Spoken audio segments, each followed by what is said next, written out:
Good morning and happy Thursday for those of you that are new. Welcome. And for those of you that are returning, welcome back to the Torque and Thrust Talk Show, episode number 13, Eye in the Sky. My name is Bill, and on today's show, we are talking about Alaska Airlines 1282, Microsoft Flight Simulator PMD 777 updates, woes and troubles at Twitch TV HQ, and the top 10 cars to avoid buying this year. Then we're going to learn some industry terms with jargon in a jiffy, help you build a pathway to success with Career Corner, live listener Q&A, and our discussion this week, UAS and privacy, or drones and privacy. My co-host this morning is co-founder of the Three Green Simulations Group and flight sim extraordinaire, Tommy D from Level Flight Simulations. Good morning, Tommy. Good morning, Bill. How you doing? I am doing great. How was your week? Or I guess past 2 weeks, right? Because the last time we did our episode was before Christmas. It's been a second. Past couple weeks, yeah, hasn't been bad. We're watching the twins sprout, grow up, and starting to Mm-hmm. discover stuff. So that's been really cool. Work hasn't been too out of control, only a little out of control as opposed to the normal chaos. And started school back up. It was actually Sunday night. I started school back up. Oh, okay. Not bad. Okay. So just kind of, I mean, it was, and don't get us wrong, we love doing this podcast, and Tommy and I game and stuff all during our time off from the podcast, but I would say it was really, really nice just taking time off and just enjoying it with the family. Wouldn't you agree? Yes, it absolutely was. And it's with everything that we put in behind the scenes, just to take a breath, enjoy the Mm-hmm. family, enjoy just the relaxation time, enjoy just being friends. And when it was good for us, to jump on and game for a little while, and it was nice and relaxing. Batteries are It was, definitely recharged. yes, and I think that's the big thing too. Is I don't think a lot of people realize how much goes into this, but yeah, it is. It is nice to kind of take a step back and not have to worry about doing this. During the holidays, because it is a lot of work. I did thoroughly enjoy, spending time with the family. And with that being said, there's actually been a huge. I mean, Tommy knows because I've been talking to Tommy about it as soon as it happened. But a major life update for myself and my wife. So, back in 2020, during the pandemic, my wife and I bought our current house, the one that we're in right now, Hangar 26, which you guys saw back in October. And at the time, we were 100% sure this was going to be our forever home. It's a beautiful piece of property. It's a great house. It's laid out well. But so it's been about 4 years since we did that. And then in the past couple years or so, my wife and I would have conversations, about future plans for the house. Like, I've always wanted a covered front porch and patio to entertain guests on, which we don't have, because it is a smaller piece of property that we're on. And we would always start off the conversation with, hey, we would like to do this, but if only we had more room, right? Because it's a 3 bed, 2 bath, 1,500 square foot house.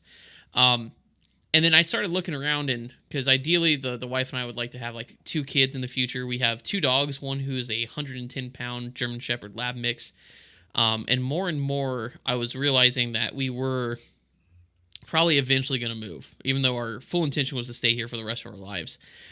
So December, I would say probably towards the end of December, I downloaded like Realtor and Zillow to start looking at houses, just to look, just in case the wife was trying to finally saying, "Hey, we got to pull the trigger." So on January 1st, I was home, and the wife and I were just sitting around eating breakfast, and I had a house saved on our this new subdivision on the south side of town. It was what I thought was out of our price range. So, there was always that fail safe to be like, hey, our ripcord is that we can't afford it, right? That's what I was telling myself. So I told my wife, I said, hey, how about we go check out this new subdivision in this house, right? Let's just see what this house that costs this much, what this looks like. So we did, and it was funny because Apple Maps, of course, Apple Maps guided us wrong to get to the area. So we drove past the neighborhood. We saw this beautiful neighborhood, and I was like, there's no way it's in there because we can't afford anything in that neighborhood. But then we figured out shortly after that Apple Maps didn't know where it was going because it's a new construction home. So we ended up in that neighborhood, and we came around a corner, and we saw the house. We didn't anticipate the awe factor of that house in that neighborhood until we came around that corner. And my wife pulled off to the side, and we just stared at that house for a couple minutes, and I could see her envisioning the future, right? It's that look. If you have a significant other, if you have someone you love very much, you see that in their eye, and then you know that you have to do everything you can to make that happen. And I fell in love with it too, this house. So now I'm sitting there going, crap. Well, we can't afford it, right? Well, here's the problem. I don't let just things sit to chance. I can't, right, Tommy? I have to sit there and calculate Right. everything. So we're driving out, and this would have been different if I was the one driving, but my wife was driving. So I had time in the passenger seat to pull out my phone with the calculator and start running all the calculations for debt to income ratios, front side, back side, current income, projected mortgage for the house in question.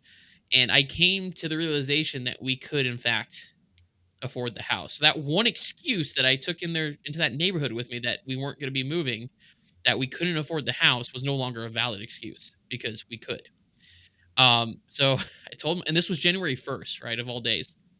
So I told my wife, I said, "Crap, we can, in fact, afford this house, but do we want to? Like, we don't need to move, but we could afford it."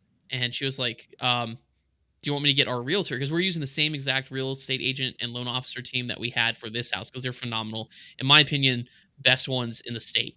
And I was like, no, no, no. I don't like, we're just talking about this. I don't want to move on this, because I need to sleep on it. So my wife texted the real estate agent or our realtor and she's like, yeah, I can meet you on Wednesday. And I said, oh, no, no. I was like, we're just asking about the process. And then later that evening, my wife's like, "Why don't we just set up the meeting?" And I was like, "Yeah, we probably need to talk about it." So we set it up, and I told my wife, I said, "If I can sleep on it and not lose sleep over this, then I think I'm in a good place to move forward with this." And I was at this point, I was already texting Tommy. I'm like, "Dude, we found this house," and I was like, "And we can afford it," which is weird because I've never been in a position to afford a house like that.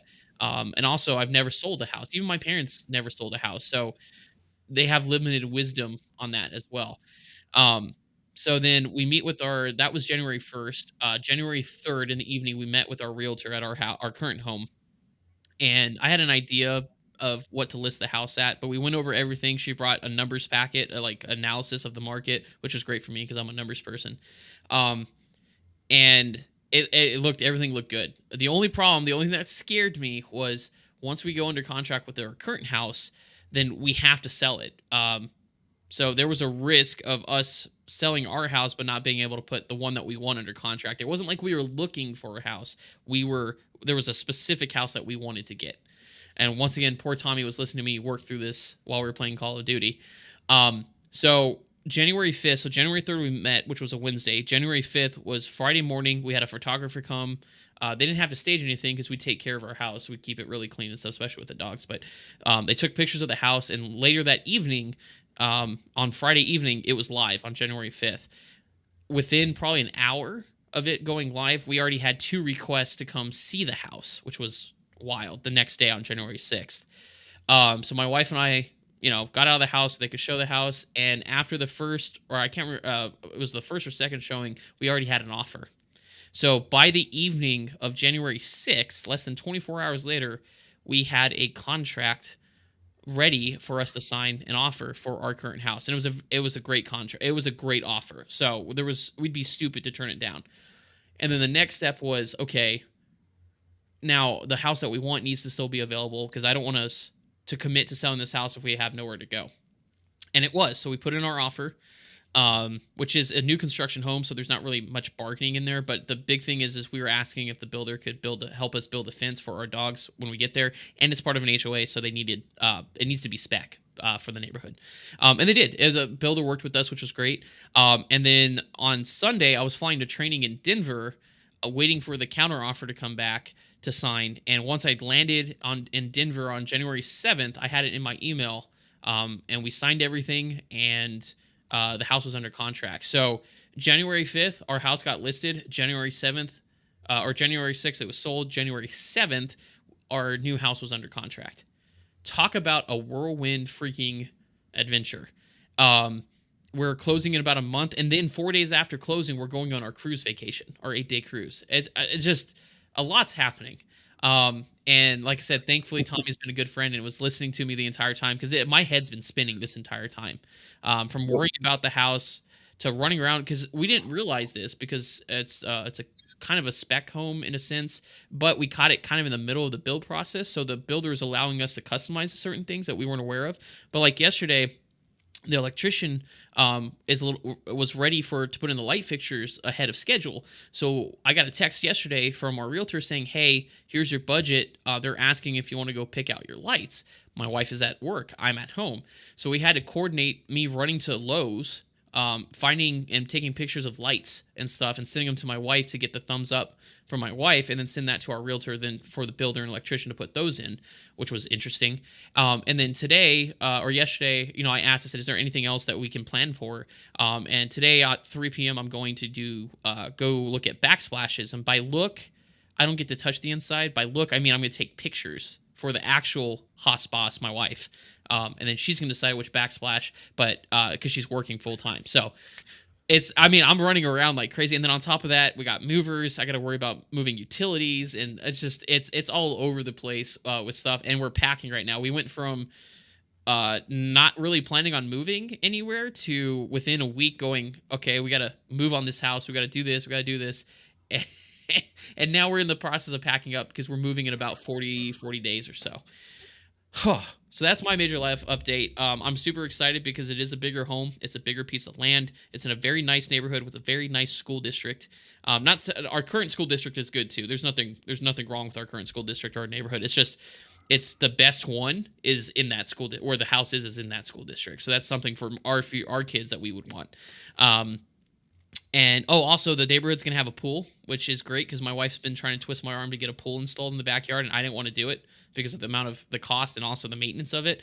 Our neighborhood's gonna have a pool as part of the fees, so I don't have to worry about that. It's a beautiful home. I am super excited to get moved in there, but it's gonna be a lot of work over the next month or so. So you guys are gonna see a little bit of changes. So as you can't really tell behind me, but the lighting's changed just because I'm already packing away lighting. So the next couple episodes over the month of January are going to be basically this wall behind me is going to get even barer and barer. And then February and March, because of the whole move process, Tommy and I are going to do something a little bit different. We won't be doing live podcast. We'll be doing recorded podcast. And to make it easier on each other, we're going to alternate weeks. So one week it'll be Bill's Corner, and the other week it'll be Tommy's Corner. It'll be the same episode format. It's just recorded versus live. And then ideally April 1st, somewhere around there, is when we'll go back to being live. So just anticipate that coming up. But anyways, that was my long-winded update because it has been a lot. And like I said, poor Tommy's been sitting here listening to me the entire time talking about it because it has been a crazy, crazy time, especially when I'm stressed, huh, Tommy? You're actually not that bad when you're stressed. You know what the hardest part was? And I'm sure you've had it happen, right? You have a friend, hey, we're looking at buying a home, this, that, and the other thing. And like Bill said, I knew very, very early on in the process. And I also had seen pictures of the house. And I'm like, whoa, they're still in the sheetrock phase. I was like, you got this house at like a great time. Like you could still Yeah. see where they're taping and sanding walls and stuff. And I'm Yeah. like, well, why do you talk to a friend about something for that outside Yep. sight, that outside thought where, maybe they see something you don't, this, that, and the other thing. So the first game of TZM Warfare. that we were playing, I was like, all right, Yeah. well, I'm going to devil advocate this to you until you go to training next Sunday. And he's like, okay, Yep. great, perfect. Yeah, it was like one of the hardest things because I could not find a single thing. And then Yeah. I did, Tommy was great with that because I'd be like, okay, here's the plan. I need you to tell me the holes. What am I missing? Because I don't want to be my head in the clouds with this house. And by the end, right, by the time we kind of got down to the nitty gritty and ready to go, we couldn't find yeah, really there a was thing really to. nothing. I mean, you knew the Yeah. neighborhood. You and your wife know the neighborhood. Yep. So my theory of going and hanging out in the local supermarket was moot. Yep. Which, by the way, if anyone's thinking of moving to an area, if they don't know, when I do that, that's how I figure out what Yeah. neighborhood Go I hang want out. to live in. I go to the Yeah. Go hang out in the supermarket, market. Absolutely. Yeah. and yeah, that like I could not find, and I was specifically targeting the new house to find something wrong with it, Wrong. and it's hard to do on a new construction house. Hmm. But and then it was last night on my way to work. I don't know what made me think of it. It popped in my head. Like, wait a minute, is this Yeah. house a little bit more rural? Like, you don't got to deal with Yeah. a septic tank and well water, right? Yeah, Tommy asked like, "What's the utilities?" And I was like, "What? Huh? What?" I'm like, "Yeah, another city." Yeah, so Tommy's been actually integral in this. I've been bouncing ideas off him because Tommy's also sold a house before. I usually Mhm. would rely on my parents and my mom and dad, especially when I first bought this home, because they're still living in the 30-year-old house in which I grew up in. So now I'm kind of stepping into a different territory where they have their wisdom is still good, but it's they don't know as much because they've never sold a home before. So and Tommy was also reassuring when I was like, well, what if this happens? Well, what if this happens? Tommy's like, it's gonna work out. And holy crap, I mean, 48 hours from sell to under contract, it did. So Yeah. I'm super excited about it. Tommy's super excited about it. Like I was telling Tommy, we got a patio and guest bedroom for when him and his significant other want to come visit. So it's gonna be a good time. I'm super It excited is. about it. It is. And there's going to be a studio update. It's still going to look like this, but there's going to be little tweaks, obviously, because the room's a little bit different. But it's a dedicated office. It's about the same size, but the biggest feature that I noticed that was different: windows bigger, and the ceiling's like 20 feet tall. It's huge. The vertical side of it. So I may have to There is soundproof. something to be said for vaulted ceilings. Yeah. So, but anyways, I digress. That was my big news. I love talking about it, but you guys aren't necessarily here to hear about me moving houses. So, with that being said, the way that I'm going to start off with aviation news, and then Tommy's going to go over some gaming news, and then I'm doing automotive this week. So, with that being said, I will take over some aviation news. So this week we're going to start off as we normally do with this week in aviation history. So this week we're talking about January 7th, 1785. This was in England or France. The English Channel is crossed for the first time by air by Jean-Pierre Blanchard and John Jeffries as their hydrogen balloon from Dover, England to a forest near Calais, France. So if you remember correctly, we talked about Jean-Pierre Blanchard previously. He was the first person in the Montgolfier balloon to go up and take scientific measurements. He's a scientist. So that's what happened this week in aviation history. Now, in terms of current aviation news, a lot has happened. And I was telling Tommy this, is that a lot happened when we decided to take a break. First and foremost, kind of the most traumatic one or the most serious one would be Japan Airlines. I think it was 516. The first A350 crash. And luckily, as far as I'm aware, everybody on the A350 got out okay before it was fully engulfed in flames. But unfortunately, all but one person on the Japan Coast Guard Dash 8 perished. I'm not going to really talk about that because I want more information and from the investigation to come out. But something really unfortunate and tragic. So we'll talk about that a little bit later. But today we're talking about headlines because, as you know, I fly the Boeing 737, right, including the MAX 9, and that is all over the headlines. So we're going to be talking about Alaska Airline 1282, which is the MAX 9 that had the depressurization and subsequent loss of the plug or pressure door in the aft portion of the aircraft. Now, I'm not going to speculate because we don't do that on the show. We're going to talk a little bit about what the NTSB was saying that could be possible, as well as just the other things that are popping up. And this is why it's interesting to me, all the other things that are popping up about the Boeing the MAX 9 that we didn't know about before, even as pilots. So we'll talk about that a little more, and I'll bring Tommy in. It's because it's more of a discussion. So for those of you that aren't familiar, Alaska Airlines Flight 1282 was a MAX 9 departing from Portland one night. It was a couple weeks ago.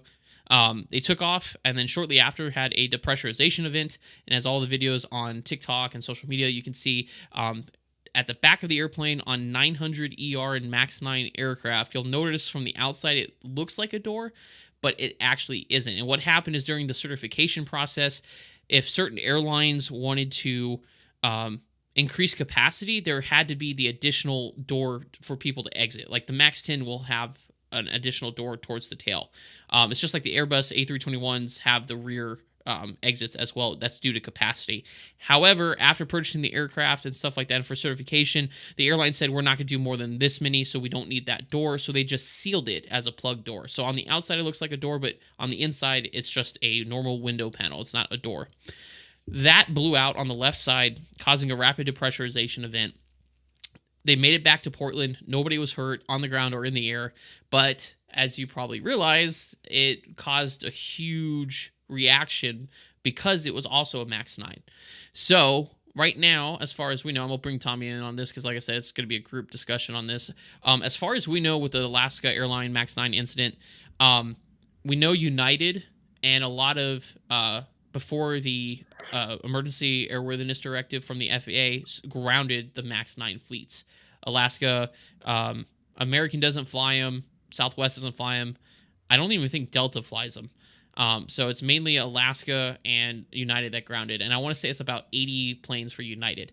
They started doing preliminary inspections of the doors, and United had already found, I think it was 5 with like loose parts. Now remember, loose parts doesn't mean that it's missing. It just means that there's, instead of no gap, there may be like a 2 millimeter gap in there, or the torque pressure is not to specified value. Okay. They're still investigating how that would have caused the depressurization event, or where the door ripped off. As from what I could see from the NTSB briefing, it wasn't very clear. Like, they were mentioning that the pressurization mode or computer had been MEL'd on that aircraft, which is fine. We have 2 modes. We have the primary, and then we have an alternate mode. And I've operated airplanes with the alternate mode as well. And it's safe to fly. The only thing is you can't do ETOPS, which is extended twin engine operations. So like out to Hawaii, overseas, and stuff like that. So that's why the NTSB kept mentioning that the airplane wasn't allowed to fly to Hawaii. Still not entirely sure what that has to do. I think the NTSB was maybe looking into, probably just looking into the fact that that could be a problem if maybe there was a pressurization problem that caused that to happen, versus what we're finding out more and more now is I think it might have been a structural failure of the actual door. But that is just scraping the very top, as Tom and I were talking a little bit in the pre-show. More and more we're finding out that there's things that happened during that flight that raise questions about the Max 9. For example, in the recordings or the accounts of the pilots and flight crew, when the decompression happened, the flight deck door flew open. Boeing responded by saying it's supposed to do that, and every Boeing operator and pilot out there responded, no, it's not. Primarily for security reasons, that thing should not open under any circumstance unless we open it. But there are designed panels, they're called blowout panels. During a rapid decompression like that, they don't open the door, they're just panels that open to allow the cockpit and the cabin to equalize pressure, which is what's supposed to happen. The door is not designed to blow open like that. So now that's another thing we're concerned about. It's like, well, Boeing never told us that this was a design. It's in no manuals. It was never taught. Airlines, I don't think, were aware of it. But now there's this thing. It's kind of almost, and I hate to say it, Tommy, I really do, because it's a Max 9. I love flying Max aircraft. I think overall they're good aircraft. But it's kind of like MCAS, right? Where Boeing Mm-hmm. was like, we knew it existed, but we didn't tell the operators about it. It's eerily similar to the fact that the flight deck door blowing open during a decompression, oh, we knew that was going to happen.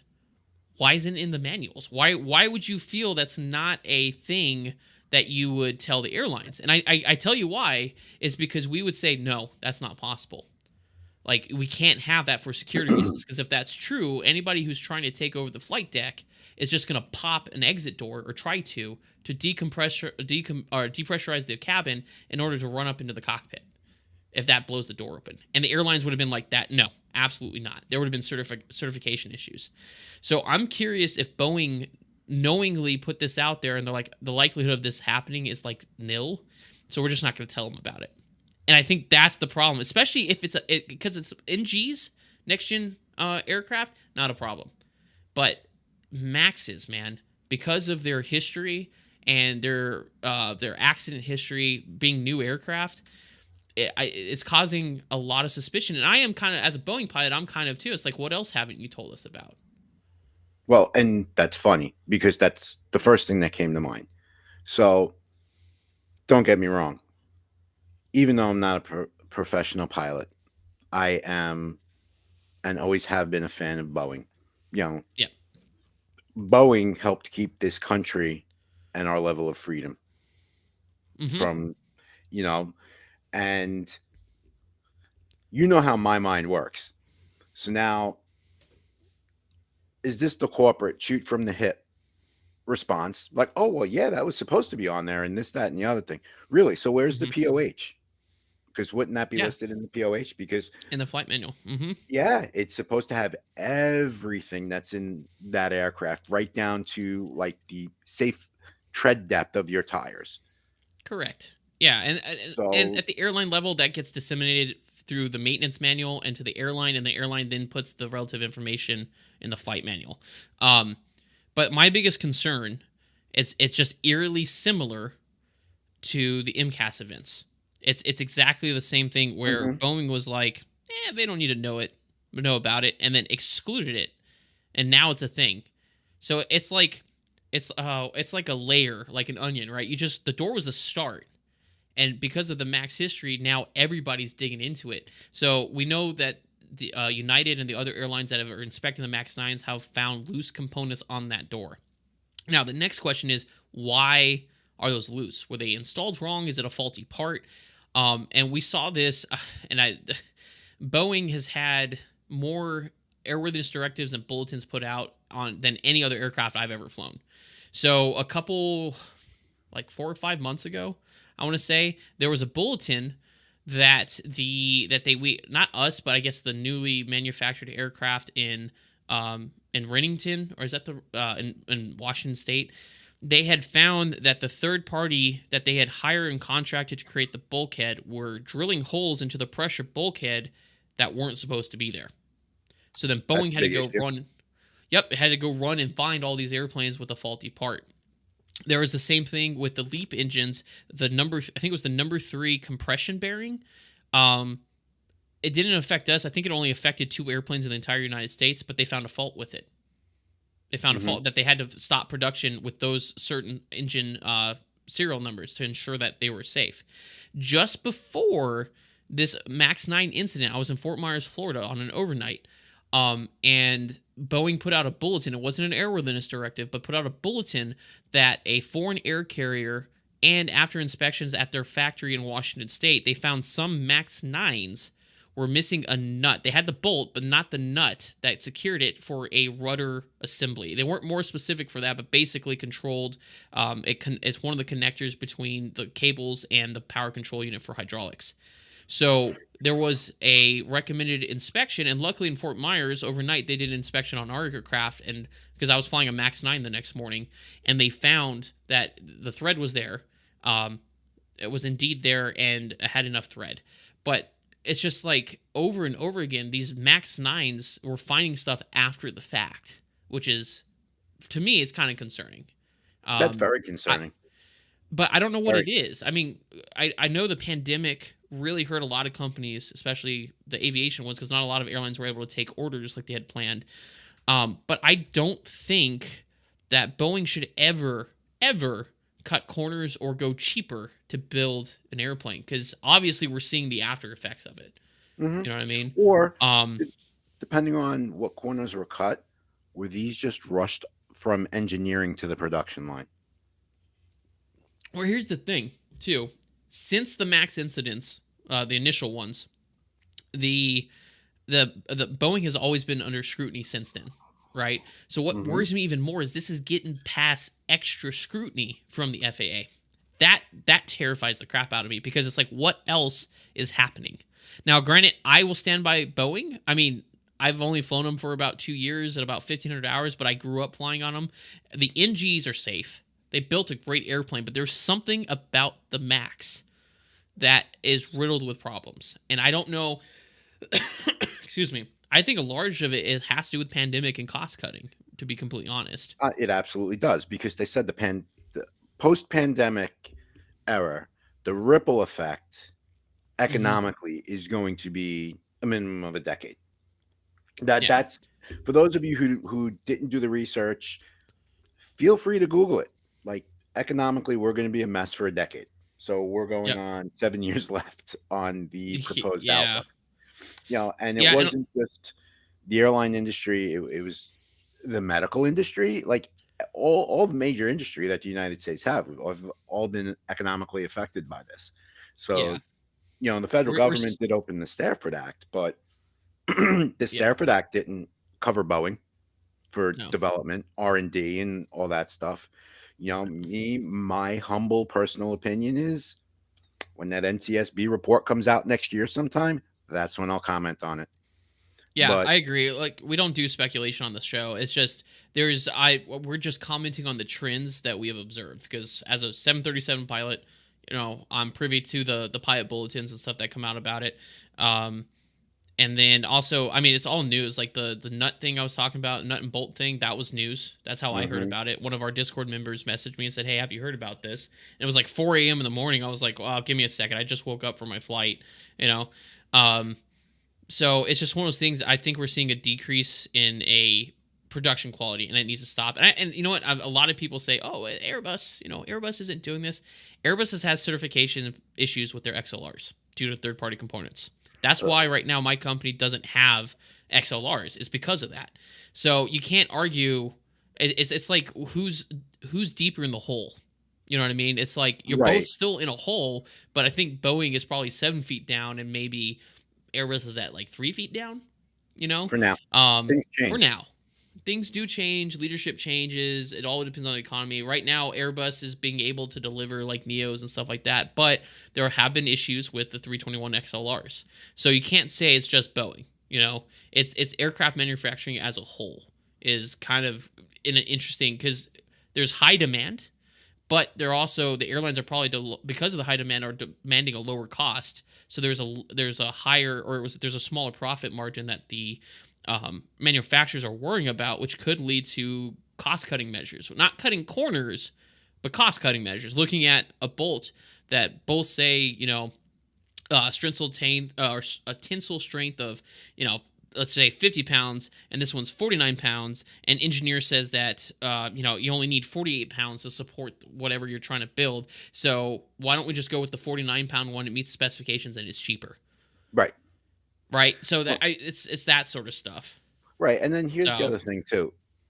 If this was a known science and they were able mhm, to go from the engineering drawing board to the initial flight testing to flight certification and airworthiness, it wouldn't just be Boeing and Airbus. right, Northrop Grumman, McDonnell Douglas, um, Hughes Aircraft, right? Because Hughes yeah, yeah, Aircraft was responsible for one of the most iconic planes ever, the Constellation, yep, right? Which I used to have in the flight sim, and I loved that plane. But anyways, Connie, yeah, yeah, they would still be in business. They would, and they are to certain extents, but they would still have a very large hand in the commercial aircraft industry, portion of yeah. the industry. And one of the things I question too, work ethic, because one of the things that does Of change over time as generations change in the workplace is work ethic. And let's face well, it, are you talking Boeing, about like you mean of the people who are assembling yeah, the like the aircraft? actual, Well, also, if you want to talk about work ethic, let's talk about pay because that culture hasn't changed either. right, They're probably they could probably be getting paid a little more handsomely, if you will, which often motivates people to do a better job. So right. there's all sorts of problems that we could socioeconomic problems we could tie into this issue. Yeah, yeah. We'll be here for a month of Sundays with that one. Yeah, and like I said, you also got to remember Airbus when they first came out back in the 80s, they had their fair share of issues and crashes, especially with upsets where the computer was counteracting the pilot. Perfect example is the one that was doing that air show in France and it flew straight into the trees, killed Hmm. a little girl as a result of it. So all these, I see it all the time. Oh, Boeing, Boeing ain't going. This is why Airbus is better. No, it's just a different airplane. Airbus has had its issues that has been resolved. Max 9 is a new aircraft. Or Maxes are relatively new. They're still working through it. Now, granted, I don't agree with Boeing jeopardizing lives. Um, but it's just one of those things. It's something is going on that we got to figure out and how to make the Boeing Max aircraft safe because it is the future. It is a nice airplane to fly, but I don't like waking up and finding out, oh, I'm flying a Max 9 today, and they just did an inspection on the rudder or the rudder assembly to make sure that we had a nut that should have been there from manufacturing. That's a little nerve wracking when you're a pilot. So Yeah, hopefully especially that's when you walk you get the gate agent to unlock the door for you if it was the first flight of that aircraft for the day, and you see the maintenance guys up on the Well, cherry it's funny you picker. mentioned that. That's And what it's it like, was. I mean, we were the first flight of the day out of Fort Myers that morning, and they had done it overnight. They did the inspection overnight, and we checked in the log. It did say they found it. It was properly assembled with the nut, with the adequate amount of threads per the airplane maintenance manual. It was all there, so the airplane we were flying was safe. But what if they said, "Oh no, we found," and it was actually the airplane we flew in the day before. We flew that Max in the day before. But what oh, if they so had she found? just sat overnight at the gate. Yeah, so what if they had found that it didn't have it? Then we had been flying it, I think, for 2 legs the previous day without it, which we weren't. It was all there, but that's what I'm saying. It's like that's the part that makes me a little bit nervous about this. Is just what else isn't Boeing telling us? So, Exactly. but anyways, I Exactly. digress. This is obviously a topic that is going to continue to update and develop. So Tommy and I will talk about it each week if we can, to see if there's any updates. Because right now, there's just, with this Max 9 issue with Alaska, it just opened a can of worms for Boeing, because they're finding more and more stuff that it's just like, why wasn't this designed better? So, Yeah, because I anyways, promise you, the NTSB team that's investigating this incident are not the ones that went to Seattle to right, that start certified it. looking. Yep. Yeah. Yeah, exactly. Because NTSB is a independent body. They're a recommended body. They don't actually hold any weight in terms of lawmaking. So everything that they do is a recommendation. But that's a lot of what we see, law changes and changes in the industry, come from them because of their professional nature and history. Hmm. All right, so I'm going to hand it over to Tommy for something a little bit more lighthearted. We're going to be talking about, or Tommy will be talking about, some gaming news. So Tommy, take it away. Thanks, Bill. Sorry about that, everyone. A little frog this morning. So, we discussed in the past few weeks and the last time live about those of us that are wide body fans, more so fans of PMDG. And last I had reported was the 777 was in beta. I had mentioned it on our show, and 36 hours later, the beta started. Well, now Robert Randazzo, the chief of development for PMDG, is not letting loose with a release date, and it's understandably so why. But it is now in beta 5. So since we last spoke about this a month ago to present day, earlier this week, they announced it is in the beta 5 stage. There were 359 issues that were uh, found by their testers. So far of that, 263 were already fixed. So more than 50%. So it's proceeding quicker than what PMDG thought. Um, they're listing it as going extremely well. We're going to see this aircraft hit the market um, sometime this year. They did not release any updated pictures, which they are known to do. They just didn't do it. I think they just want to keep their nose to the grindstone at this one. They are listing it as the most comprehensive 777 simulation for a desktop platform. I'm still waiting. I do have a post out, and I'm waiting for Mr. Randazzo to answer. He actually usually does. Like, if you directly say something to him. So also, they teased about what they're developing next, which is going to be a 7.6. They already said it, but there's no time frame. It was just kind of thrown out there because they love to use the fishing pole effect. For those of you who don't know the fishing pole effect, they just kind of toss a line out to you and be like, "Oh, well, here's our 777. We're going to have this to market sometime within this calendar year." By the way, did we tell you guys we're developing a 7.6? So that's usually how they do that. So Bill and I, that's the update on PMDG right now. So they're progressing, and like, honestly, I can't wait. I'm not a long haul guy, but I really can't wait. I'm grabbing this aircraft. Um, there was something about the Bluebird 7.5, but I haven't read the article yet, so that'll be next week's. The next thing I wanted to touch on is all of us that are in the show, and Bill and I, we have accounts. We all know Twitch, right? Or Twitch TV comes out. It is one of the biggest gaming stream platforms out there. Okay. They have very specific rules to where you become a partner and uh, going down, and you have to hit certain marks, and then you actually become a partner. You become monetized. Uh, I don't have any delusions of grandeur of that, but uh, economically, Twitch is not um, outside the economic hit that this country takes. So last year, Twitch um, laid off a bunch of people. So March of 2023, they had laid off 400 people from their corporate offices and development team. It was announced and it was confirmed by Bloomberg. The Bloomberg report, and for those of you who are familiar, Bloomberg report is a big business periodical. It tells you what's going on in the world of business, and Twitch is a big, big business. To give you an idea how big it is, they paid out over $1 billion in 2023 to live streamers, and we're talking the.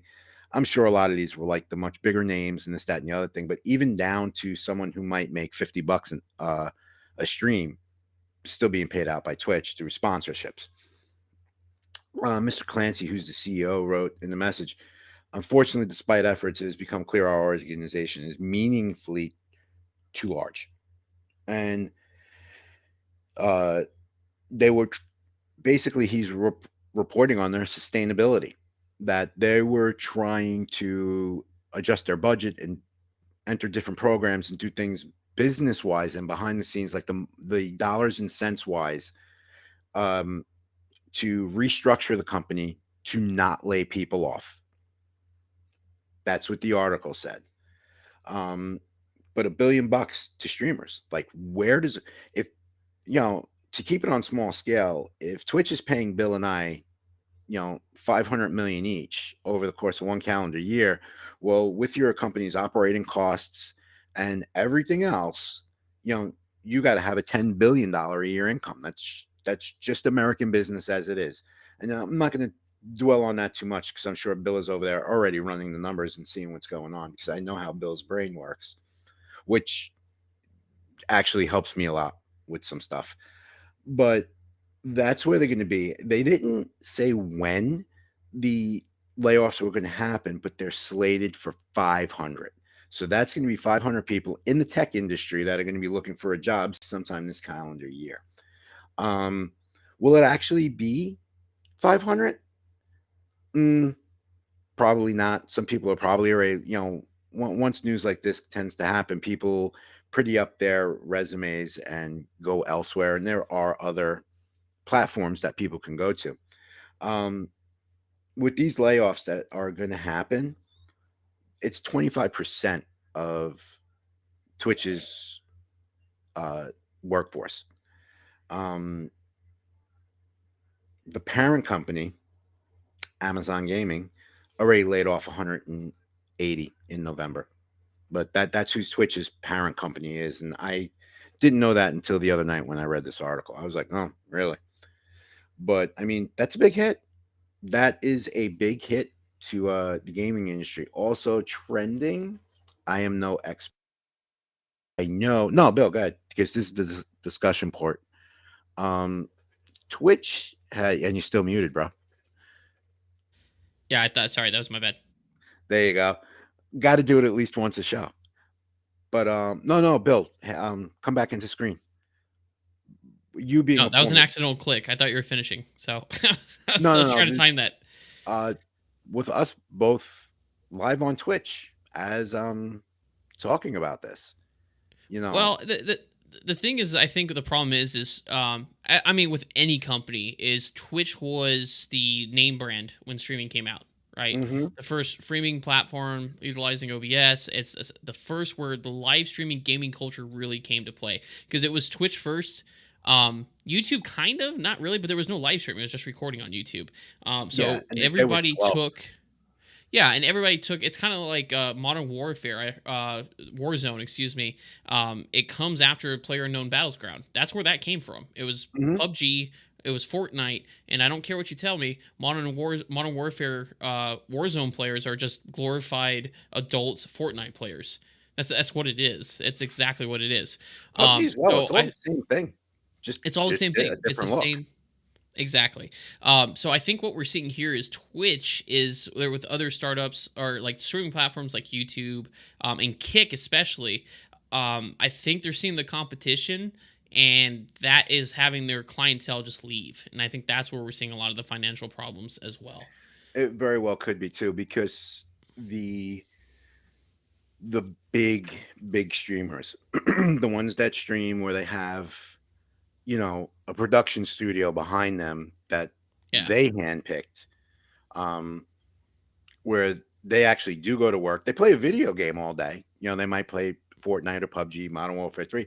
They play it for 8 or 9 hours, and you get like a 5 or 6 hour stream by the time editing is done. But they have a Hmm. production team behind them. There's a blue screen and, kind of looks like a movie thing. But, Yeah. and one of the things, the gaming community is extremely finicky. If, Yeah. look what Well, happened with, some of the I want to streamers say who did some things, and now all of a sudden the other streamers are like, goodbye. Well, I don't want to say finicky, more as so it's just not inconsistent, or is more just the lacks consistency. Excuse me. Especially when a better deal comes out, because I know Kick was trying to buy out other Twitch affiliates and stuff like that as well. So it's Mhm. just, I think what we're seeing is Twitch has become comfortable at the top of the game, at the king of the hill or queen of the hill. Um, but I think we're seeing where, like, cause like for us, we're not huge on Twitch, right? So on right now we're streaming on TikTok Live, YouTube, Twitch, Twitter, and Kick, right? And we decided recently to do Kick just to give it a shot because Twitch is so saturated. So you have a lot of people leaving from Twitch to go to Kick to try to find their niche, to find their audience where it's less saturated market. So I think that's largely what we're seeing too. And I mean, yeah, it's unfortunate for the layoffs. I hate it when companies do that because in my mind, if you're as big of a company as that, you should be able to plan ahead for stuff like this and carry the Listen, appropriate staff. even the smallest mama and papa companies have sustainability plans. No reason why Yeah, multi-billion-dollar organizations can't. yeah. Or hey, I hate to say it, whoever's on top, take a pay cut, my guy. You don't need 50 million a year. I bet you could take like a million pay cut and make 48, 49 to be able to keep those people on staff. Just Yeah, saying. pretty sure you'll still be Just comfortable saying. too. Yeah, trim it at the top, guys. Trim it at the top. Mhm. Um, but that's good. Is that all you had for gaming updates?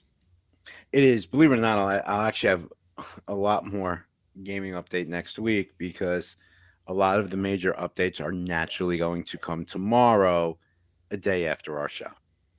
Yeah, that's always how it works. It's always Yeah, like we get off the show and it's like, oh, well, this news event just broke, and it's like, okay, well, I guess we'll talk about it next week. yeah. I'm starting to So think it's a conspiracy against the Torque and Thrust Talk show. it might be. Who knows? It might be. But with that, that'll transition us to automotive news, which I'm covering this week. Tom and I alternate between the two. But this week, we are going to be talking about the top 10 cars you all should avoid purchasing. Now, this is a article from Forbes magazine. It's actually 32 cars, but I figure after the first 10, it's kind of pointless. So let's talk about the top 10 cars you shouldn't buy. Okay. Now, Tommy and I verified the cars that we drive are not on this. So if your car is on this, I do apologize, but this is according to Forbes. So number 10 is the Nissan Titan. It's long in need of a refresh. Nissan's full-size pickup truck tends to be and also ran in an intensely brand-loyal segment. It's handily outclassed by entries from Chevrolet, GMC, Ford, and Ram to a lesser degree Toyota.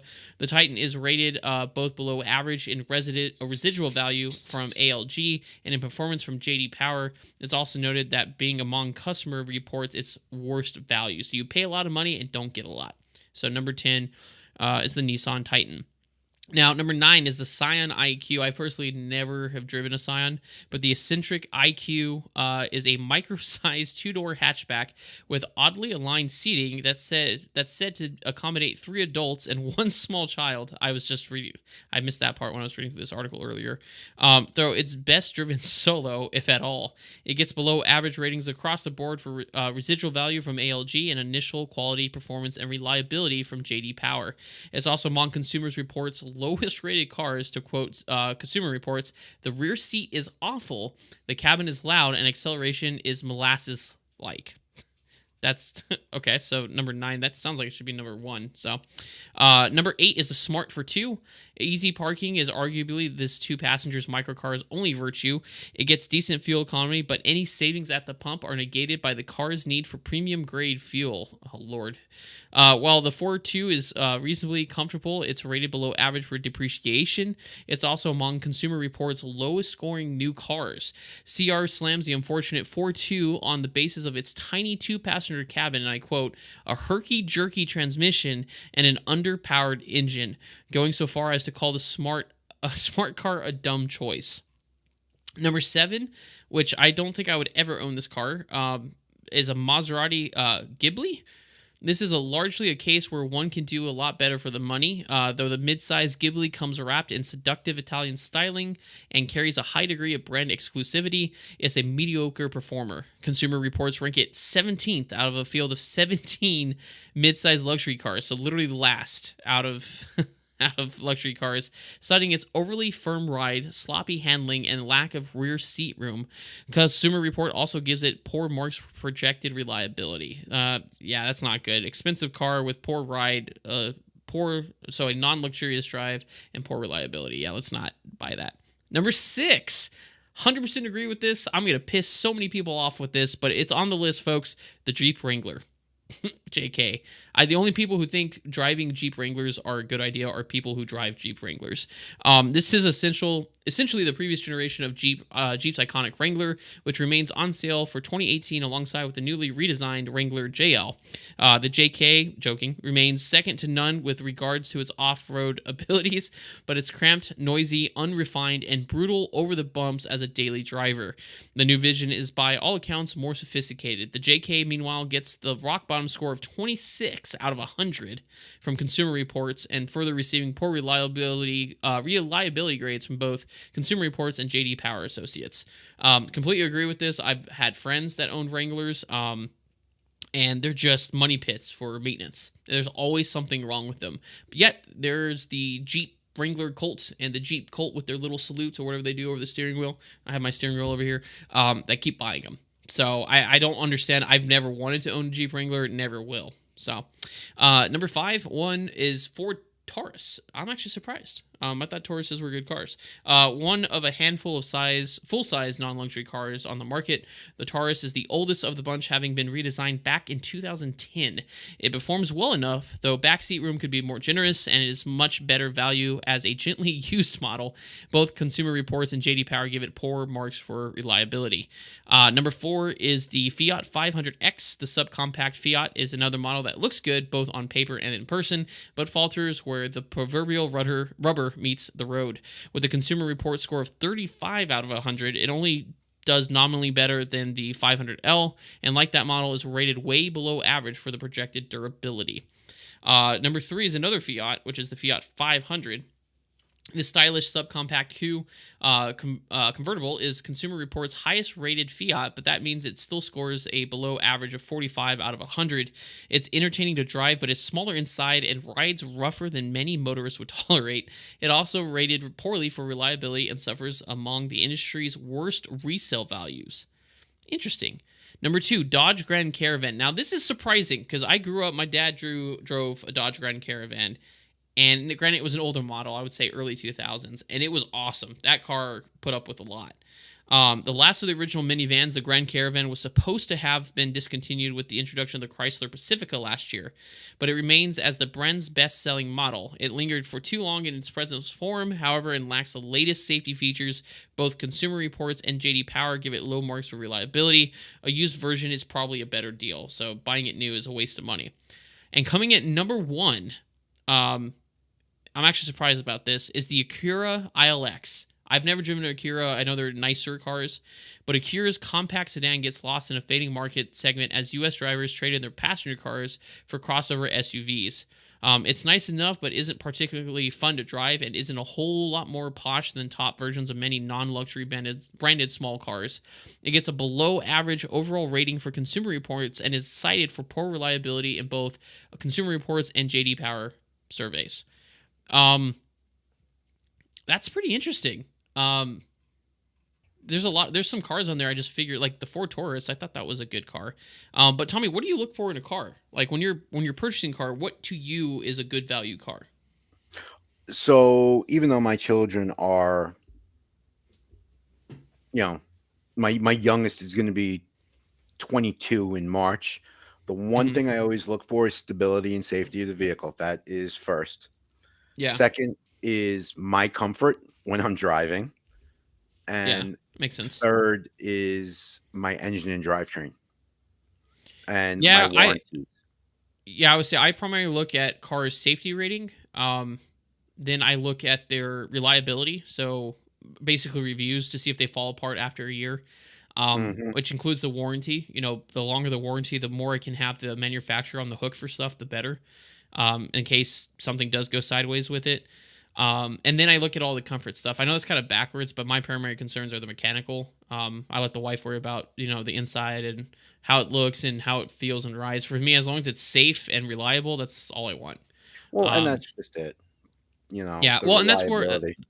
I think every single one of the vehicles I just listed in the top 10 of vehicles not to purchase, the primary thing that brought down their JD Power Associates rating was the reliability. Yeah, It's you're paying a lot of money for a car that's going to fall apart. So, yeah, um, and cars have become 2-year expendable items. yeah, they That's what it have. progressed to. Yeah, well, not two. I wouldn't say 2 year. I mean, mine last 7 years. But the problem is we get into this cycle of obsoletism where, oh well, I'm gonna not treat my car very well because I know I'm gonna get a new car anyways in 5 years. Type of Right. deal. I have a 7-year-old Chevy Cruze. Um, Great car, still runs great. I've taken really good care of it. It only has like 40,000 miles on it. Um, but it's a good car. So I think that's a lot of it too. It's just with obsoletism is a thing. Manufacturers are only designing cars to be durable for a shorter period of time, kind of like Yeah, iPhones. You know, yeah, and then um, the Taurus, which was a really great car, you notice they're no longer police cars. yeah, they got yeah. I read an article about that. But yeah, Tauruses. I mean, they've been the largest thing was that they haven't been redesigned since 2010, and because of that, there's becoming more and more reliability issues Well, sure, on them. because how much does it take to bring a car back to engineering and redesign? Yeah, you're talking A lot of money. significant amount of money. Yep. Let's face it, everything is a significant amount of money nowadays. Yeah, well, and that's the It's problem just is the too way is it with the is. inflation and stuff is Yeah. the designs aren't changing because the cost is consistent, but they're increasing the prices. So the design doesn't change; it's just the price. So, Hmm. but I just love the fact the Wrangler's on there. I don't understand people's cult following of the Jeep models or the Jeep. They're just not. They're not good cars. You know They what? really No, aren't. they're not. Now, I have two very close friends that if they were guests on our show would fight us tooth and nail about the Jeeps. My Yeah, one because they got buddy, their little club and they like wave at each other because it's like a cool thing to be a part of. A cool yep, thing to be spending money on an oil leak that comes up every 3 months. Like, come on, like yeah, and it's my buy a car one that's buddy reliable. beats on it. It is specifically an off-road Jeep. He has spent thousands of dollars of his money, and he's got the lift kit, and we're gonna go climb Mount Everest with this thing, and then, and you know what? He Lives in earns it. Kansas. There's no mountains Actually, to believe it or climb. not, he lives in Virginia, and he comes up to Oh my Pennsylvania to god. ride, mountain paths, Oh my god. Yeah, every that's. year, and I mean, I well, I get it for like a recreational vehicle to be able to go through that, like campers and like ATVs and stuff. But put it in that category. Don't put it. It shouldn't be a surface vehicle like a Jeep Wrangler. It no, shouldn't but be like yet your everyday. another close friend of my better half and I, she's another one. She will sit here and fight that, this is the best thing since processed cheese and sliced bread, Well, and it's it's the because same she thing with truck. doesn't do 4 by 4 or anything like that with it. Well, it's the same thing with like truck owners. If you're loyal to a brand, then you're loyal. Like there's Chevy guys, there's Nissan guys, there's Toyota guys, there's Ford guys. Sure. So it's like for me, I would never buy a Ford unless it's a truck. Ford makes great trucks, in my opinion. But that's something we can discuss for another day. But it's some interesting top 10. So if you guys are looking to buy cars, don't buy those top 10. There But you with that, go. we're going to transition into our favorite segment of the show, which is going to be jargon in a jiffy. Like I said before earlier, jargon in a jiffy. Actually, it was on my TikTok live that I did before the show.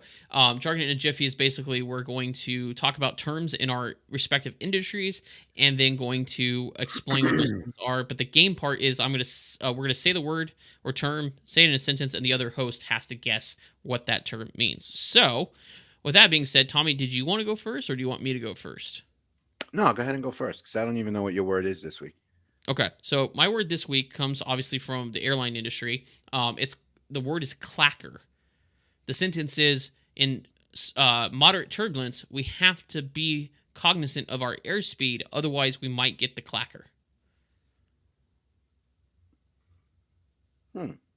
This one was hard. I had to think of it because like I'm running out of things because I want to try to keep it to industry terms, not my jargon um, that I use. So I'm trying to get all those out of the way first, so then I can move on to the stuff that I use, like the terms that I use.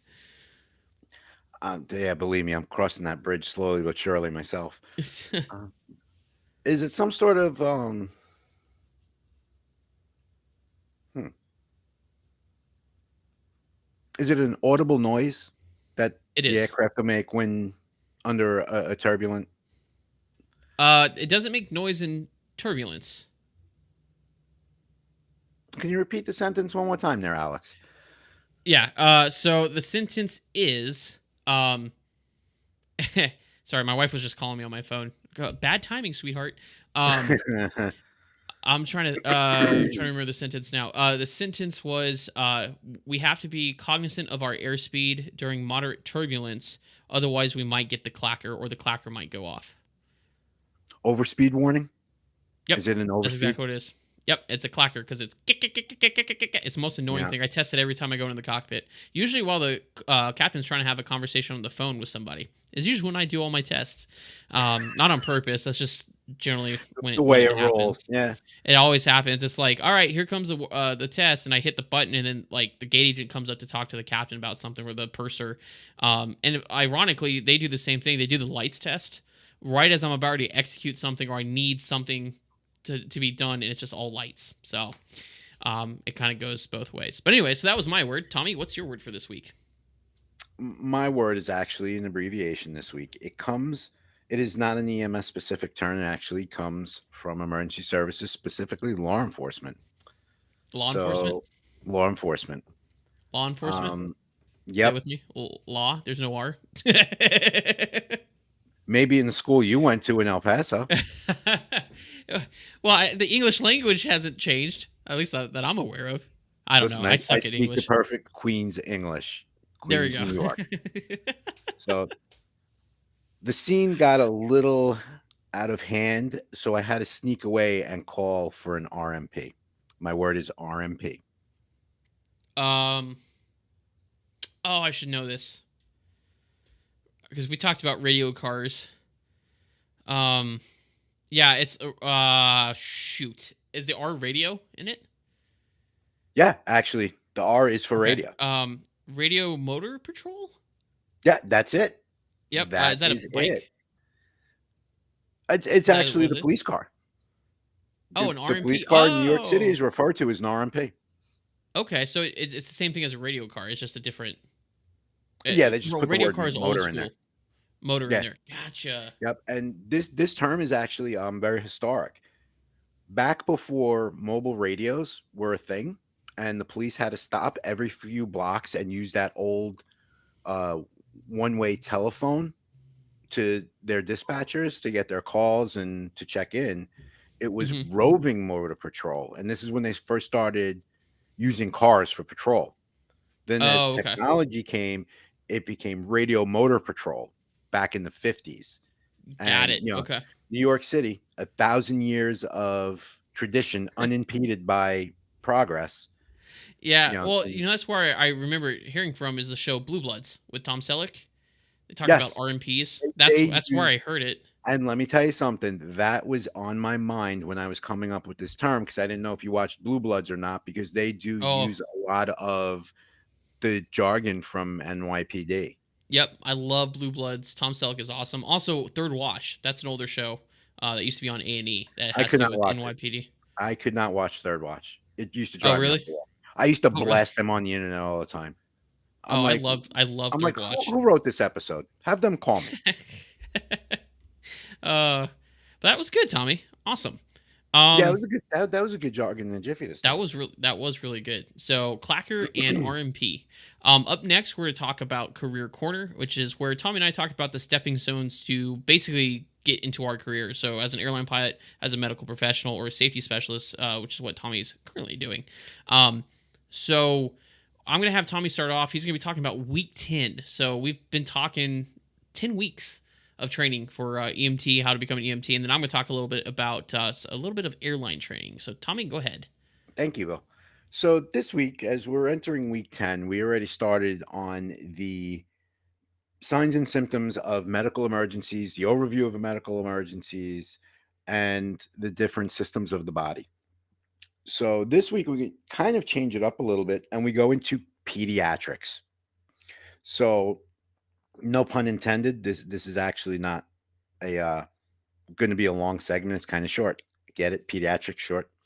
Sorry.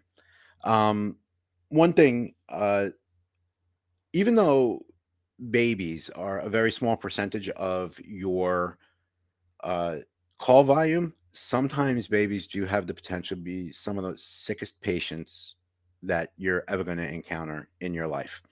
And they can't tell you what's wrong.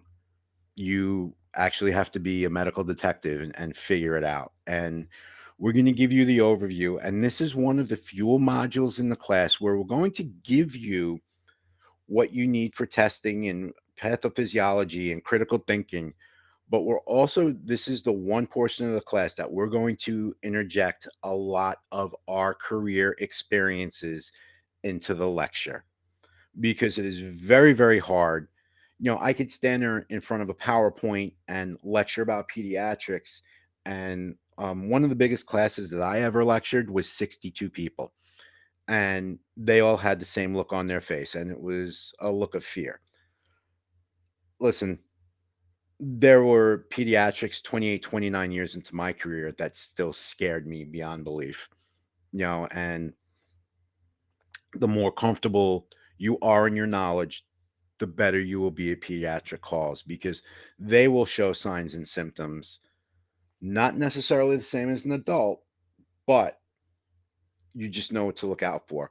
One of the most famous things, if you have a 9-month-old infant that is having problems breathing, they'll have what we call nasal flare. Their nares will actually widen, like you'll see the nasal passages flaring. And that's a telltale. And also, it should be a boot in the seat of your pants. Say you need to start moving. This kid needs to get to the hospital. Stop putzing around.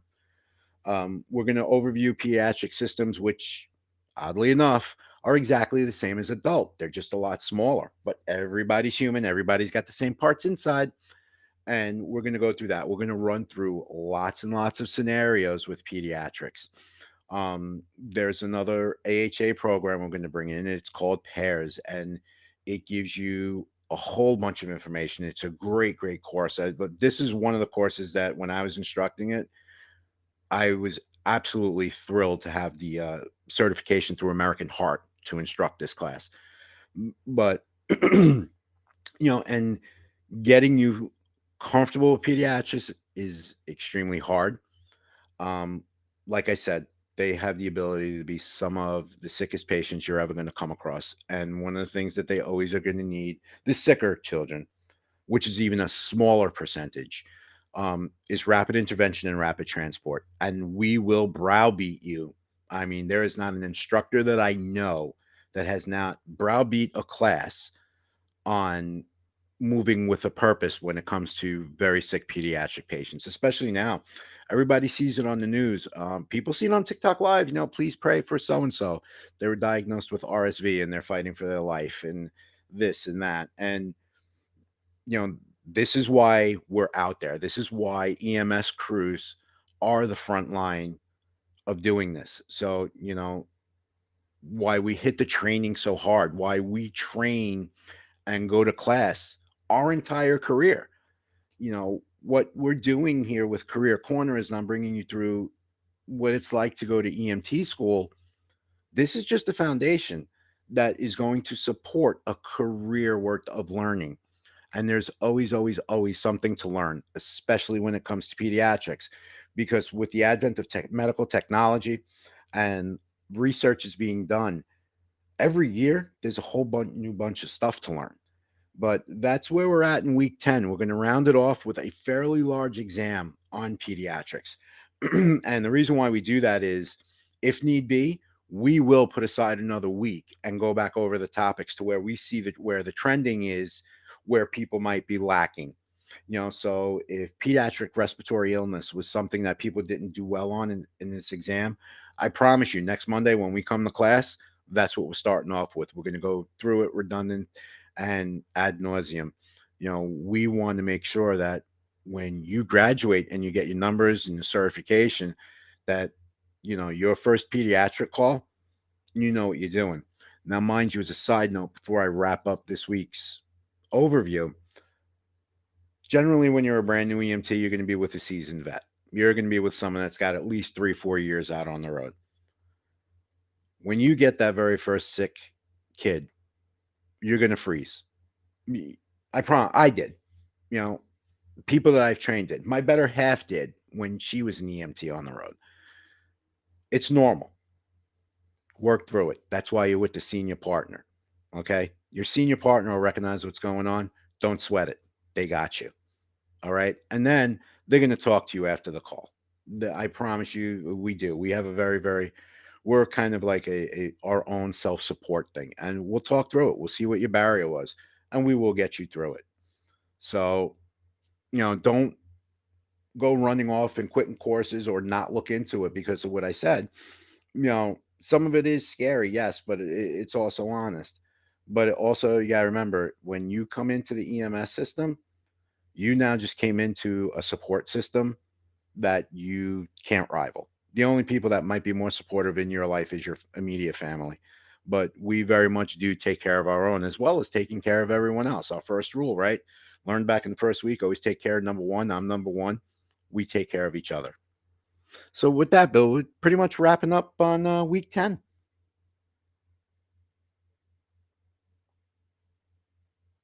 There you are. Sorry, handling house buying stuff.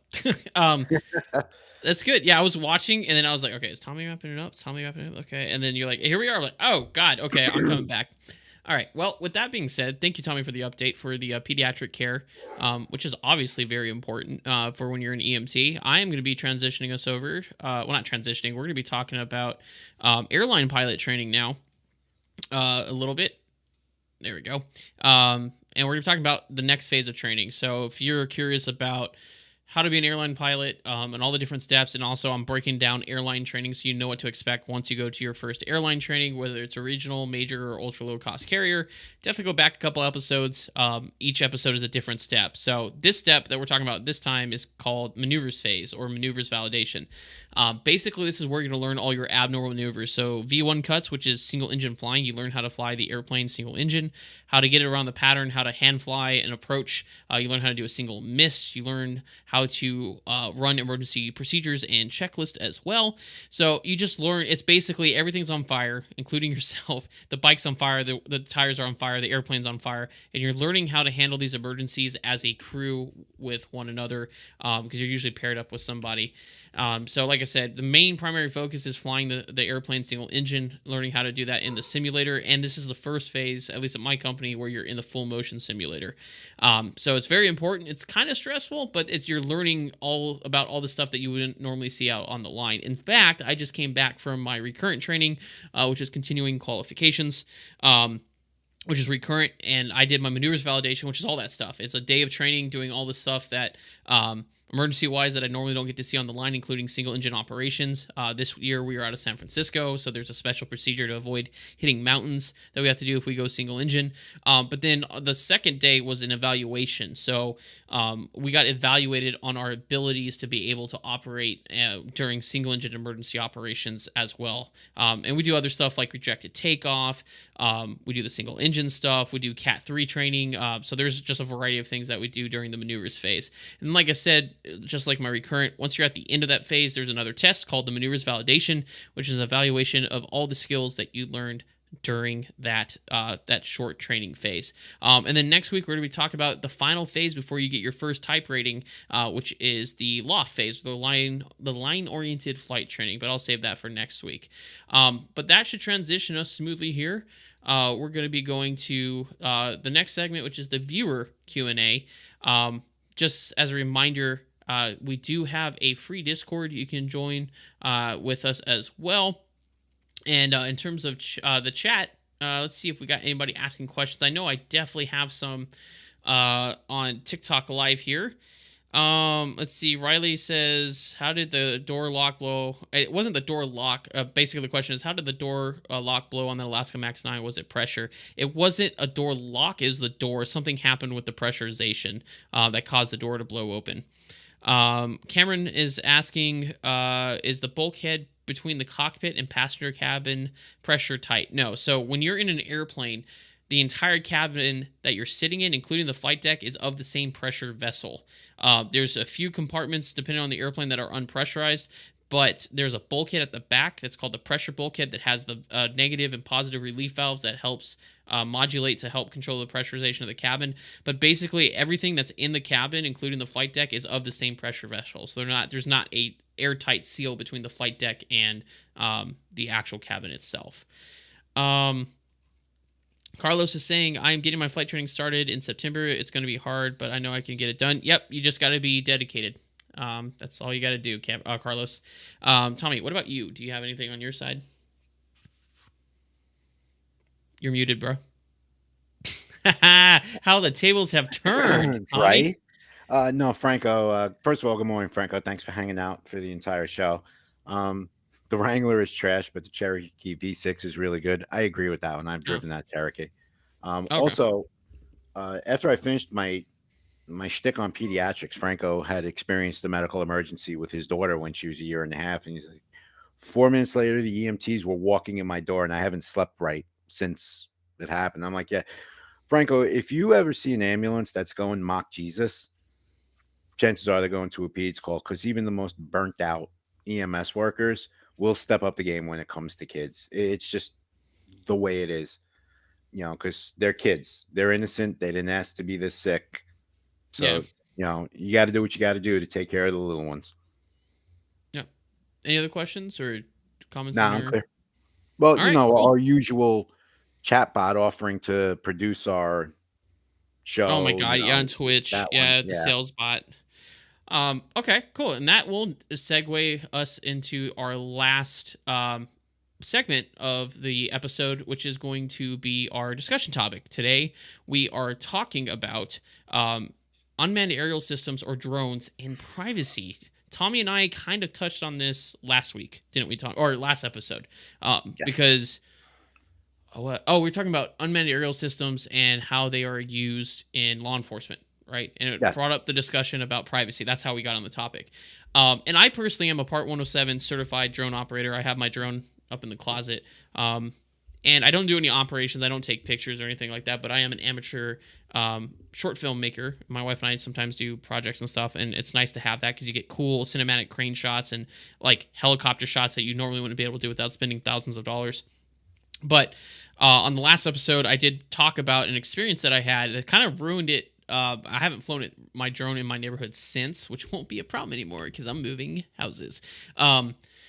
But the problem is I always am respectful of privacy and how other people. I try to be considerate, right? Even though legally speaking, I'll get into this in a second. Legally speaking, I can fly as long as I have air authorization from the FAA and air traffic control to utilize the airspace around my house in the defined area. I can fly over anybody's house that I want to. I can look into their backyards. I don't do it, right?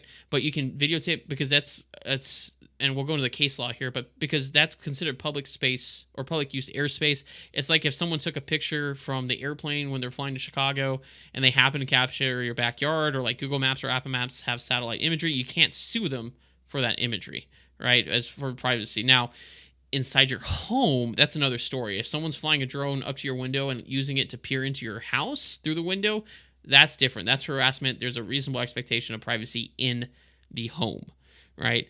But this is probably about a year ago now, I was flying over public streets. I make sure I don't fly over people's property. I make sure I don't fly over people's backyards intentionally. So like if my drone was returning because of battery, direct line of sight to the home to land so I don't lose the drone, I don't have control over that. It's an automatic feature. I've never done it, but I intentionally go out of my way to make sure that when I'm flying the drone, people are not uncomfortable, because I, unlike some people in this world, don't enjoy making other people uncomfortable.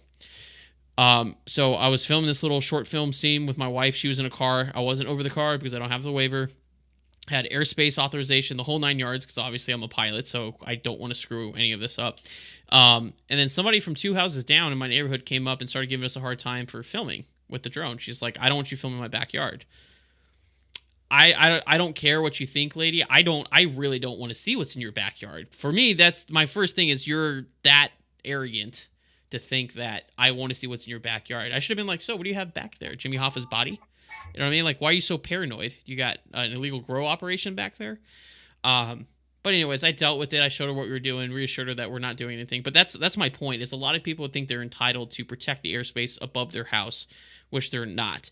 And then, kind of extending off what we talked about in the article on our last episode about law enforcement, Tommy and I kind of briefly discussed it about what we thought about law enforcement in terms of the Fourth Amendment and in terms of privacy. And in my opinion, and we're talking more about drone usage in general, I don't think that you can protect the airspace. I mean, legally you can't. There's no law out there. But is it reasonable to ask someone, hey, don't fly that over my house if they haven't done so already?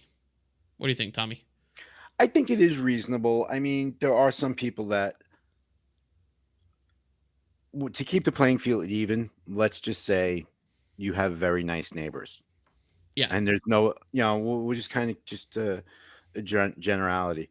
Um, like if you and your wife live next door to my better half and me, to Hmm. be honest with you, I got bigger things going on in my life, you know, than you flying the drone over my backyard. What's the worst thing you're going to see out there? The cat on a harness and the grill going. Chances are, if I live next door to you and the grill's going, you and your wife are over anyway. So I have no problems with that. Now, if your drone is hovering in front of my living room window while I'm watching a Ranger game and I take it out with that's different. But to fly over the backyard, I don't see what the big deal is. Now, I'm sure there is a certain percentage of people that will always scream privacy, privacy, privacy. You know, Hmm.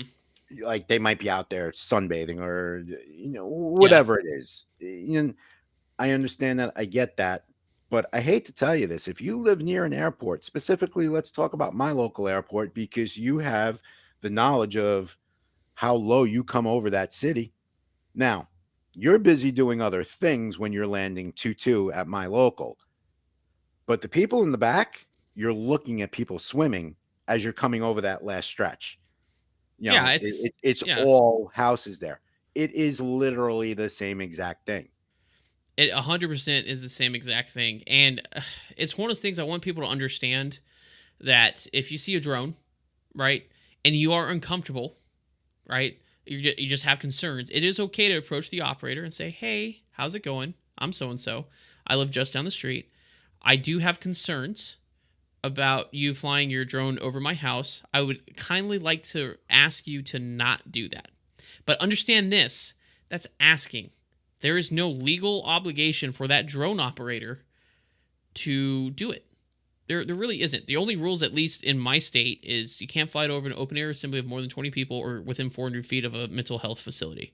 And it varies, and there's national laws like over wildlife areas and preserves and national parks and stuff like that. You have to get special waivers and permission to do that sort of stuff. And you can't fly at night. So if you see a drone flying at night, that's also not necessarily legal unless they have the proper waiver and light kit. There should be white strobes, anti-collision strobes mounted on the thing. Anyways, a lot of technical stuff when it comes to Part 107. But the point that I'm trying to make is feel free to approach someone who is operating a drone when it's safe. Don't go up there and try to grab the controller when they're still flying it, because part of the rules and for safety, we have to maintain line of sight with the UAS or the unmanned aerial system.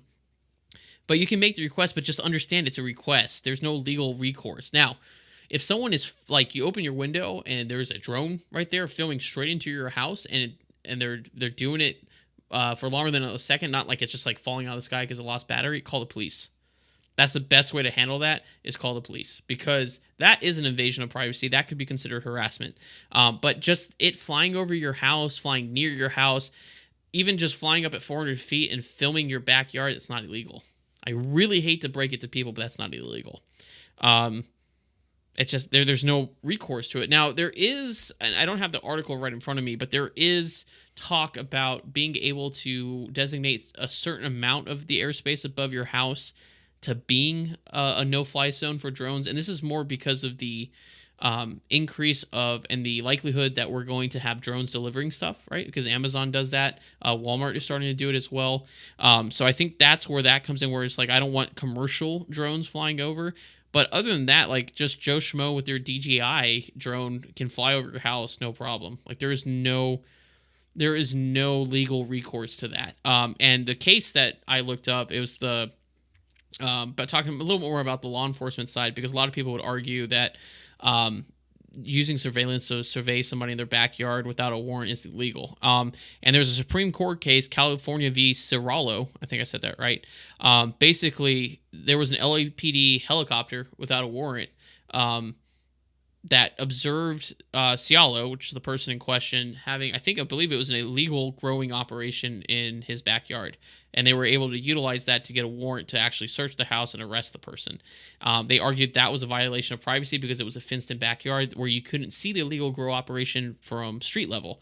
And basically, the Supreme Court ruled that the airspace over the house actually immediately after you get off the ground, right? So any airspace that your dwelling is not occupying is considered public use because it's run by the FAA. It's federal government airspace. So if someone like a LAPD helicopter had permission to be in that airspace, then it's considered public use. They had authorization to be there, and that holds a lot of weight because it's the same thing with the drone, in a sense that, like for me, when I fly my drone around this current neighborhood, I have to get special authorization from the local air traffic control tower to do it via an application that they have called LANC, Low Altitude Alert and Notification Capability, and so that authorizes me to use the airspace above where I define, which could be the whole neighborhood if I wanted to. So that's, once you're up there, that's legal use. It's the same thing as someone peering down from that same height from an airplane into the backyard. So while I understand that there's privacy concerns and more, I think more the proper term is there's comfort concerns, right? Not That's necessarily about exactly what it is. privacy, but about comfort concerns. When you erect a privacy fence that's 6 feet tall, it is only your reasonable expectation of privacy is from the ground to 6 feet. That's it, because that's what that fence is designed to do. If you want to protect against aerial privacy issues, then you have to build a dome, an enclosed backyard. Which there's probably some people out there that are paranoid enough to do that. But like I said, that doesn't stop you, and that doesn't discount people being uncomfortable, because I take that into account. I don't want anybody in my neighborhood to feel uncomfortable that I'm flying my drone around. And ever since that incident with that lady, I haven't flown my drone in this neighborhood because of that. I don't want anybody to feel uncomfortable. But if you do spot a drone and you're curious, you can go up and say, hey, would you please not fly that over my house or near my house? And they can say, no, we're going to do it anyways. And you have no legal recourse unless they are like actually shooting into your dwelling, or when I say shooting, I mean videotaping into your dwelling. Which is, it's all about reasonable expectation of privacy. So approach it respectfully. Don't be a Karen. Don't be all upset when you have no legal grounds to do so. But it's perfectly reasonable for you to say, "Hey, I'm uncomfortable with this. Can we maybe not do this?" Right. But like I said, that's changing because there's new rules coming out. So obviously we'll keep that updating as we go along. But I know it's important because I am part 107, and just the encounters that I have. And like I said, like the lady that came up to me, she wasn't very nice about it either. She could have been a lot nicer about it. I've had more pleasant interactions with the neighborhood when I was first flying my drone around. So just a little food for thought there is usually you can make more, was it you make more money with honey rather, or You catch more make more bees with honey than you do with vinegar. with vinegar. Yeah. So it's kind of the same thing. So just keep in mind there is no legal recourse right now for people flying drones over your house unless they're shooting video inside your dwelling, which you have a reasonable expectation of privacy inside your house. But videotaping what's in your backyard, it's not illegal by any means. So as of Listen, right now. if you're worried about something like that, maybe you're doing something in your backyard that you ain't supposed to be doing. You know? Exactly. It's So like that's why it's like when people could come up and say that, it's like, why is there something back there I should know about? Is that where Jimmy Hoffa's buried? You know what I mean? Like right? what? Like Like what's what do the you mean? issue? You Like got like a cocaine operation back there or something? Like what? Why are you so worried about this flying over your house? right. So And it's it's just get just over yourself. You know, Yeah, stop. and as we said a million times before, it costs nothing to be a decent human being. So just that's it. Just Yeah, and that's it. most decent human beings, like a drone operator like me, if someone told me that, hey, I don't want you flying that near my house in a polite way, right? Even with this lady that came out to me, I showed her my phone. I said, hey, this is what we're doing. This is what we recorded. You can tell that we're nowhere near your house, and I have no intention going to your house or anywhere near your house, right? So most drone operators will probably explain what's going on to make you feel a little more comfortable. Um, but like I said, remember, there's no legal recourse. They don't have to do anything. So, all No, I mean, right. like, this is the way I look at it. Like, if I lived up the block from you and I lit that grill and I see your drone flying over, I'd be like, wow, I wonder if there's a mic on that thing. Because that'll Yeah. save me from having to walk in the house to send you a text, be like, yo, I'm throwing some burgers on. You want one? Yeah, You exactly. know? It's just different. It's just different people are comfortable with different like levels of technology and stuff like that. So, but that will be the closing of our show for today. For the first episode of 2024 of many to come. That concludes episode number 13, Eye in the Sky. We thank you all for joining us and hope you enjoyed the talk show. If you want to stay up to date with the show and industry news, follow us on Twitter, which is at Torque, the letter N, Thrust TS. It's in the ticker tape down below. If you'd like to save the show for on the go entertainment and news, follow and turn on notifications for the talk show on Spotify, Apple Podcast, and iHeartRadio. Feel free to follow me or Tommy, or both of us, on YouTube, Twitch, and TikTok. My handle on everything is at Captain Bill Official, and Tommy is at Level Flight Simulations. We will be live on YouTube, Twitch, and Twitter January 18th, 2024 at 10 a.m. Central, 11 a.m. Eastern. And on behalf of the Torque and Thrust Talk Show, I am Bill. I am Tommy. And we will see you all in about a week. Actually, it's right on a week. Yep, it's a Is it? week. Yeah, it is. It's Yeah, right on a 7 week. Sorry, days. I had to do math in my head. So we'll see you all then.